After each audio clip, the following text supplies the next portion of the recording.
Jeshi la polisi mkoa wa Shinyanga linamshikilia askari wa jeshi la magereza mwenye umri wa miaka 31 ambaye jina lake limehifadhiwa kwa sababu za kiuchunguzi kwa tuhuma za kumuua mke wake Betty Achacha, mkazi wa Ibadakuli, kwa kumkata na kipande cha chupa katika maeneo mbalimbali ya mwili.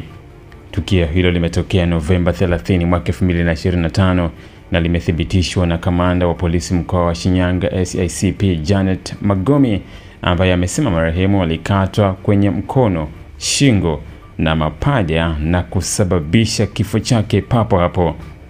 Kamanda Magomi amesema chanzo cha tukio hilo inadaiwa ni wivu wa kimapenzi na migogoro ya kifamilia, na kuwataka wananchi kuepuka kujichukulia sheria mkononi, huku akisisitiza kwamba katika kipindi hiki cha siku 16 za kupinga ukatili wa kijinsia, jeshi la polisi linaungana na taasisi nyingine pia kupiga vita ukatili hasa dhidi ya wanawake na watoto. Mwili wa marehemu umehifadhiwa kwa uchunguzi zaidi na mtuhumiwa anashikiliwa kwa hatua za kisheria.